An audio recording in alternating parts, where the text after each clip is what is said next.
I have a 2024 Jeep Grand Cherokee 4xe, and in this video I'm going to add the tow wiring harness. You will find another video where I put the tow hitch, and I'm using the Mopar tow hitch. Now this 4xe didn't come with the tow hitch or the wiring harness for towing, so the dealer was asking for around over $2,000 to put the OEM one, and I decided to do it myself. And in this video I'm going to do the wiring harness. Now the manual I had downloaded, and I'll put a link to this manual, and this one has the manual for all the three different kinds, which is the regular Jeep Grand Cherokee, and the longer base one, and then the PHEV one. So the PHEV one is the simplest. Actually it goes and connects to the bottom left side, so all these areas would have to be removed, and there is a panel over here, and you can remove that. That's actually the panel also you can use for jump starting right there. But before I do that, I'm going to disconnect the battery. To disconnect the battery, I have to remove the spare tire underneath. But in terms of the kit that I have, I'll put a link to this kit number and some of the other ones, but mine takes an AD, which ends with an AD, so it's 8221-6041 AD, and it comes with the harness, and that harness is there, and then also it comes with this controller kit, and you want to make sure that the controller kit is in there, and also the Mopar connector kit. So it has both the 7-pin and a 4-pin on this side, and this one actually fits right into this. I like that it is pretty much goes into the hitch itself and looks finished. So I removed all the things including the spare tire, and if you want to know where the battery is, this is where the battery for the 4xe is, right under the spare. Remove the negative terminal, and that will turn off the power to any of the components your ignition should go off to. This trim just pops out. You can put your fingers behind it, and there are no screws, so you can set it aside. A few screws over here, so this one you can just unscrew it by hand, and this one has a screw behind it, and then you pop out the cover. This one the same thing on that side as well, so those two. And then I have to remove this, but before I remove this, I have to remove this top one. So this one is also a pop-out cover, and you can just put your fingers behind it and take this off.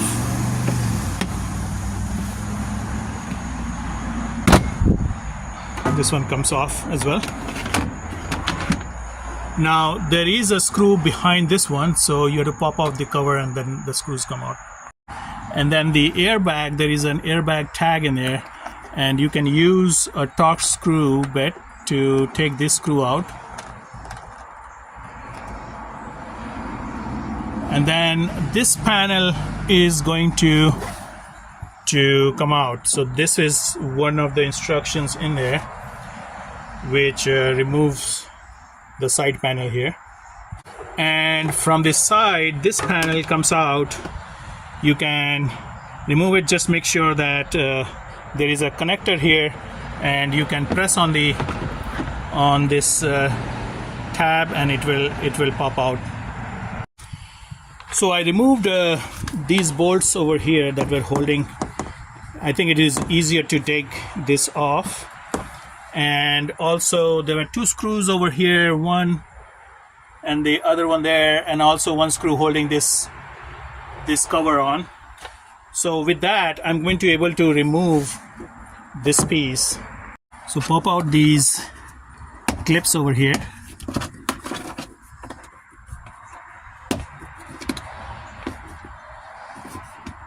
and that should let me take this out. So there is a hook in the back. I was not aware. So I used a trim tool to take this little piece off, and I will use the same trim tool to remove the whole side panel here. If I pop this out, you will see that there is a torque screw holding this panel here. So I'm going to remove this. There is one over here as well, same thing. So the gas filling cover, this is a release that actually if you pull it, it will open the gas tank. Now this one has a little end to it, and the way you do it is you push it up and then it comes out. Remove the cigarette or the 12-volt connector. You push in something like a needle nose. I used a sharp one, and this will pop out. So now this whole panel can be removed,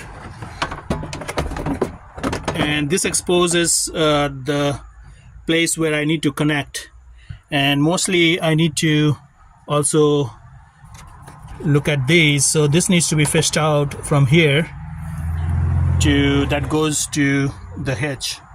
So I pulled the fuse box out. Actually don't need to remove these bolts here, and behind the fuse box you can see, let me see if I can get there. So you can see the wiring that I can fish it to the outside.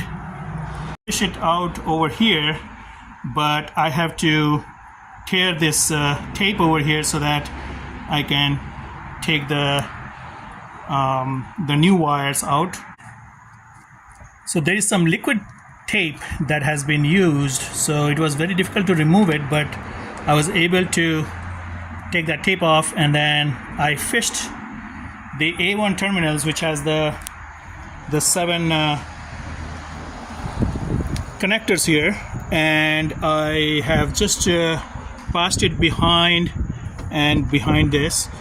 I don't want it to touch the heat shield, so just make sure once I plug it in, I will pull the rest of the wire back in. So the cavities are pretty well labeled. You can see if I hold it the correct way, and the black goes into the cavity B, and then the blue goes into cavity C so far. So I'm going to keep adding like that, and once it goes in, it will click inside. In these you will see there is a little bit of notch in here, and on the other side it's a flat surface. So this notch is going to align in the back where you see the notch there, and it goes and clicks in that notch and locks in. So here it is, and I just want to make sure that I put all this correct. So now this clicks into the adapter here, and I'm going to place it, and it should click in place. So just make sure that there is a click, and there you go. So now it's all connected, and I'm going to fish this wire back. I don't want it to be too long in there, and I will attach some of the zip ties that came. So the other side connects over here, and you have to close it, and there are 2 bolts over here that are meant for this. Looks like it is pretty well aligned. So this one attaches to these 2 bolts that are already there, and these nuts actually came into with the kit. So there were 3 nuts, and 2 of them go in there. They are 10mm bolts, and the instruction says to torque them to 9 Newton meters, which is pretty less. Means it's a plastic piece, so it's, as long as it doesn't rattle, it will be good. There's a ground lead that connects, and it goes into this one that takes a 10mm wrench. I used a wrench, and that should do the connections here. So these 2 are secure. Now the next one is you have to take this off. So it was wrapped in this tape, So I had removed it, and you can actually pop these out as well. So these will just come off. It will be easier to work with. And then there are two connections for these that go in there. So the two connections you can make, one is the blue and the white, and the other one is white. And this instruction should tell you where to put that. So in the instructions you will see there is the top one is the blue and white, and that goes into cavity 15, and the bottom one is white, which goes into cavity 6. Now this is different from what is written over on these tags. It says cavity 4 or 5, which is good, but on this one it says 13 or 14, but actually it goes into cavity 15 and 6. So we'll see once I hook this up. The next part is you have to take this off, and the way you do it is you pull this out, and then there is a little enclosure in here. So you take that out, so you can pop this from the sides, just dislodge it. Now this is the trickiest part here, is you have to take the back cover off, and it will come off. It's just that there is this notch here, and once you open this is the lock, so you can take the lock off. The lock off will be from here, so you just push this and this white will come off, and then you take this off from here. So you see that there is a little latch here, and that latches over here. So just use a screwdriver, flathead, and it will pop out. Now the biggest challenge is you have to take this one from cavity, in between the cavity here. That's the one that you need to take off. So from here. So if you look at the instructions, and the instructions are, you have to remove this one, and you can see that 34, and though you heard it says yellow, but it's not actually yellow, all of them are red. So removing that is a little tricky. What you have to do is, you see these already, these are lodged, but these are locked. So what you have to do is, I took an Allen key, and the smallest one would be fine, and I just put it in there and lifted the lock up, and that released this terminal here. So I'm assuming that that's the one, and that looks to be the correct one. If you look at how these are, so that's the one which was over here, and that I could release right from here, bottom here. These few connections are very important. Part of it is we are taking these 3 connections here and the 34. So the 34 will be yellow, and the one we pulled out is going to connect to one of these provided on the left side. You can see this is the left one, and it will attach to the connector that is part of this wiring harness. And the way it works is, I have the yellow, which is part of the new wiring harness, and this is the one I took out, and this connector came with the wiring harness. I plugged it in over here. So if you look at the picture, it will be on the left side. Just make sure that this is also on the correct side, and that is connecting here. Now the other 3 are going to connect over where the numbers are. So each one has labeled. So this is a 28. There is one which is 34, is the yellow one that goes to the same place where I took it off, and the last one, the 2 other ones are 17 and 27. So they go one on top of each other. and you will see the diagram here, and just follow that diagram and that should do it. So there's a lot of wire left over which are not used for this hybrid, but in the other models they are used to take it all the way to the front seats.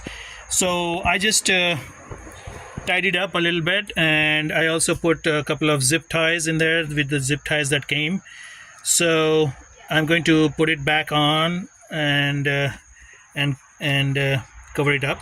Once you have the rear hatch up for that long, it's not going to respond to the close button, or even if you try the other ways to close it, you have to use your hand to close it. After I connected the battery negative terminal back and everything put together, I'm getting a couple of warnings here, and especially you can see that the miles are blinking. So I believe that is because I have to get that sales code in and get the whole software flashed from the dealer. So that's the pending one. Dealer said it couldn't calibrate or configure the trailer hitch due to the CADM being unresponsive. The risk you take for doing it on your own, because the dealer was asking me for 2 hours additional hours of labor, and 3 hours total to figure out what the problem is, and probably the dealer didn't know about it. So I said, okay, just leave it, don't have to do anything. So I didn't pay anything because it's the oil change and other things I did was under warranty. And I did some search on the internet, and I figured out that once you take this the 34 out, which is the one you connect with the yellow wire, and that 34 actually from the D6631C goes into the additional connector that comes with it. So I decided that to connect that back and reverse it, and the decision was that all the internet mentioned that removing this actually disables the CADM control module. So I reverted it back, and I left you can see what I did is I took this yellow wire that came with the tow wiring harness, and I disconnected this other one that I had connected back, and then I attached it back to where it goes on 34. So you can see this one right there. So I connected it back, and I connected the battery, and the error codes went away. So what I'm going to do is I'm going to take this to the dealer and tell them to add the XF2 sales code and flash it first, and then they should be able to switch this wire and reconnect this back to that. So stay tuned. So one thing to note is the XF2 sales code needs to be added before you disconnect. Then step number, you are good till this step where you are disconnecting the 34, and this is the one which will disable the CADM. Now if you remove this without putting the sales code, and they call it the proxy alignment, which is kind of the configuration update. So here you will see it has to restore the vehicle configuration, which is, they call it in the dealer terms, they call it proxy alignment. Now when I call the dealers around here, they are charging me an hour for adding the sales code and the proxy alignment. And they know, in most cases, many salespeople know, many salespeople actually are not aware what this is, but you can just call them and say, I need to add a sales code XF2 for a new trailer hitch and Mopar wiring harness, and to enable it, I need to add the sales code and do the proxy alignment. In most cases, the technician should know it. If not, then you should try another dealer. Now, we are in the Washington, D.C. metropolitan area, and I have at least, I would say, probably 10 Jeep dealers in this area. So I did call them around, and one dealer actually mentioned that they do this. So I was a little, I would say, more cautious about selecting the dealer, but also it came out to be like a 1 hour charge, and they charge in this area, it's like $218 was the cheapest to $260. Some of them are charging around there.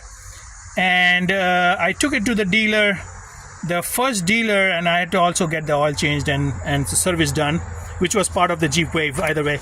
So that dealer couldn't do the alignment, and because the sales code requires that all the modules are functioning, and since the CADM module was not, they couldn't do it. So they were charging me another couple of hours to diagnose it. I said, well, you know what, I think I know, and I'll take it back. So I took it back, and they didn't charge me anything, and they didn't they couldn't add the sales code. So I came home, I did change, actually I reverted back this one, and you have to be careful because I messed up this terminal, and I'll tell you what happened later on. And then what I did was I removed the new yellow one that goes in here, 34, and plugged this back in, and that worked. And the dash also didn't show any of the errors with the sensors, and as well as the lane departure warning as well. Important, because if you want to get it done and you have to take it to the dealer to get the sales code done, you want to stop at this step. And if your dealer is nice, they will actually do the rest of the steps after adding the sales code and reconfiguring, which is the proxy alignment.